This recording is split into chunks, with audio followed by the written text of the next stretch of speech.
بعد ظهور أن تبت هو والد قدر وأغلب الأسرار انكشفت، لسه في حيرة بين المتابعين، يا ترى بالفعل هو تبت والد قدر ولا دي مجرد خدعة؟ ولو تبت مش والد قدر، إيه اللي خلاه ساكت طول الحلقة اللي فاتت ويثبت التهمة على نفسه؟ ففي الفيديو ده هنتكلم عن الجزئية دي بشكل مفصل أكتر. فلو دي أمر بتزوروا فيها قناتي، ياريت تشتركوا في القناة وتفعلوا جرس الإشعارات علشان يوصل لكم إشعار بكل فيديو خبر جديد بنزله أول بأول، وما تنسونيش من دعمكم بلايك للفيديو ده. قبل ما أبدأ الفيديو سامحوني لو كان صوتي متغير، لأن عندي دور برد شديد جدا، فللأسف هنضطر نتحمل الصوت ده 3-4 أيام لحد لما الأمور ترجع تاني لطبيعتها. يلا بينا نبدأ الفيديو. علشان ما تكونوش تايهين في وسط الأحداث دي كلها، من بداية عرض المسلسل المفروض إن كانت أغلب الشكوك عن مين هو والد قدر كانت دايما بتروح يا إما جيهان يا إما تبت. قبل عرض حلقة الأسبوع اللي فات ووفقا للتسريبات أنا شاركت معاكم وقلت لكم إن في الحلقة هيعلنوا عن مين هو والد قدر وهيظهر إن تبت هو والد قدر، وبالفعل مع عرض الحلقة كلنا شفنا بإن تبت هو والد قدر. لكن الحقيقة على قد ما الحدث ده كان منتظر لأغلب متابعين مسلسل ورود وذنوب من بداية عرضه، إلا إن طريقة سياقة الأحداث وقتها وطريقة كشف هوية مين هو والد قدر ما كانتش مقنعة أبداً لينا كمتابعين. بل يمكن كمان إن بعد عرض الحلقة أغلب المتابعين لسه شايفين إن هما مش مقتنعين إن تبت هو والد قدر، وعلى فكرة أنا واحدة منكم. وبصراحة احنا عندنا أسباب كتيرة جدا تخلينا نقتنع إن تبت مش هو والد قدر، وتخلينا نرجع تاني نشك في شخصية جيهان. وعلشان نفتكر لو كنا ناسيين احنا ليه عندنا شكوك أكتر حوالين شخصية جيهان، السبب الأول إن في المشهد اللي تم دفع فيه براك في أولى حلقات مسلسل ورود وذنوب في حمام السباحة، الشخص اللي كانت بتتجادل معاه نفس الشوز، نفس الساعة، نفس لون البنطلون، هو نفس اللي ظهر بيه جيهان لما راحوا للمشفى.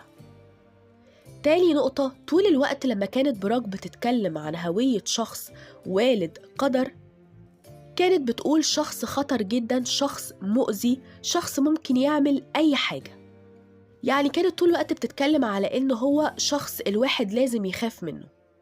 والجملة دي على قد ما هي تنطبق على الشخصيتين جيهان وتبت، لأن هما الاتنين يعتبروا شخصيات خطيرة، إلا إن الطريقة اللي كانت بتتكلم بيها براك كانت بتدل على إنه هو شخص خطر ولكن بشكل غير ظاهر، وده كان بيزود الشكوك أكتر حوالين جيهان.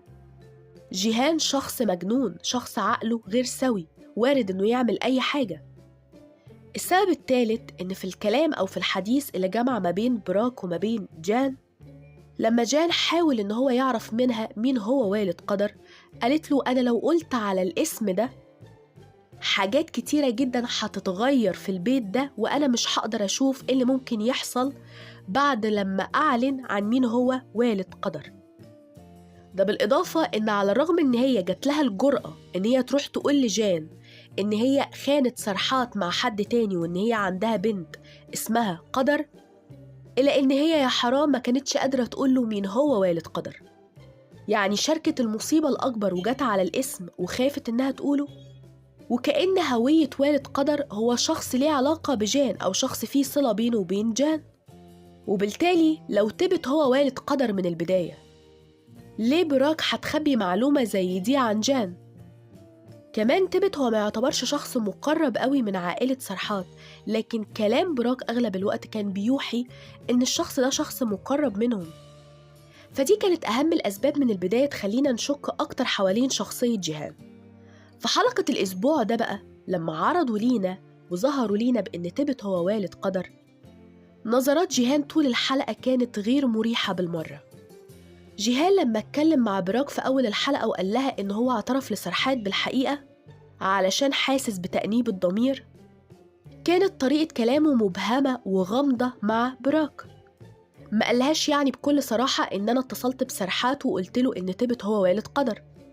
كان بيتكلم بطريقة غامضة علشان يخوف براك، وبراك تعتقد بإن بالفعل جيهان عرفه الحقيقة، وعلشان كده قررت تهرب هي والبنات.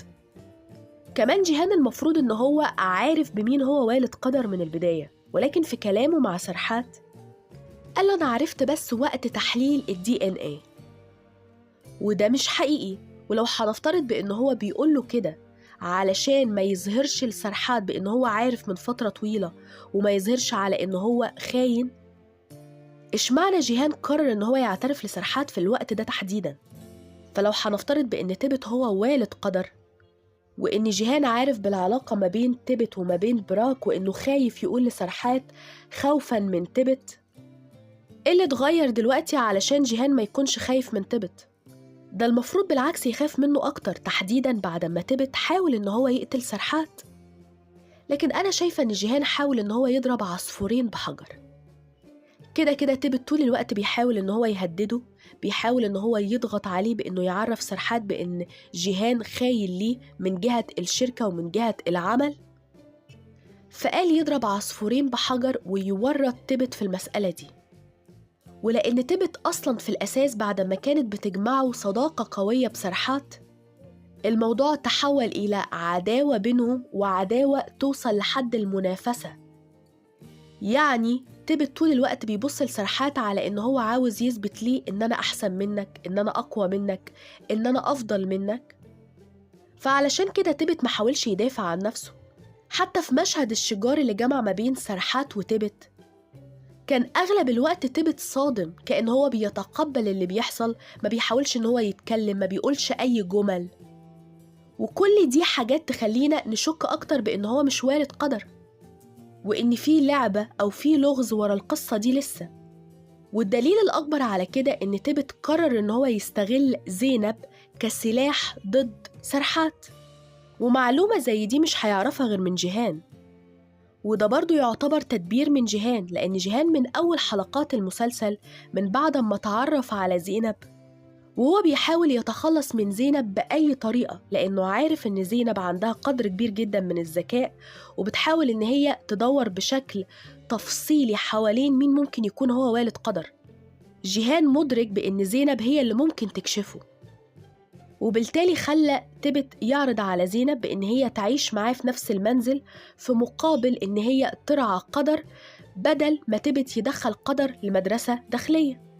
فبصراحة بعد عرض حلقة الأسبوع اللي فات يمكن الشكوك زادت أكتر حوالين جيهان، وبقى عندنا عدد أكتر من المتابعين والفانز مش مقتنعين بإن ممكن يكون تبت هو والد قدر. ومش معنى إن هم ظهروا لينا في الحلقة بإن تبت هو والد قدر يبقى خلاص هو بالفعل تبت والد قدر، لأن لو بالفعل تبت هو والد قدر ما كانوش حاولوا يحسسونا طول الحلقة بشكوك حوالين جيهان. فالقائمين على العمل مدركين هم بيعملوا إيه وبيعرضوا لينا إيه. وحالة التشويش اللي احنا فيها دلوقتي دي، وإن احنا لسه تايهين عن مين ممكن يكون هو والد قدر، هو ده الهدف علشان بيخلق نوع من أنواع الإثارة والتشويق. على فكرة في تسريبات عندنا متعلقة بالحلقة القادمة من مسلسل ورود وذنوب، وهيكون عندنا أحداث قوية، ولكن التسريبات دي هشاركها معاكم في فيديو جديد. كان لازم أعرض الفيديو ده الأول علشان ما تفتكروش إن خلاص هو تبت والد قدر وإنه ممكن بعد كده ما يتغيرش الوضع ده، لأن كان في أسئلة كتيرة جدا حوالين الجزئية دي. وبما إن أغلب متابعين مسلسل ورود وذنوب دلوقتي أكيد تابعتوا الحلقة، فبعد متابعتكم للحلقة هل اقتنعتم بالفعل بإن تبت هو والد قدر؟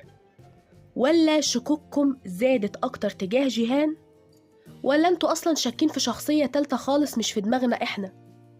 فشاركوني رأيكم وتوقعاتكم في التعليقات أسفل الفيديو الحالي، وانتظروا الفيديو التاني اللي هينزل عن مسلسل ورود وذنوب، واللي هيكون فيه تسريبات قوية جدا عن الحلقة القادمة. وبكده نكون وصلنا لنهاية الفيديو. شكرا ليكم وشكرا لدعمكم وشكرا لمتابعتكم.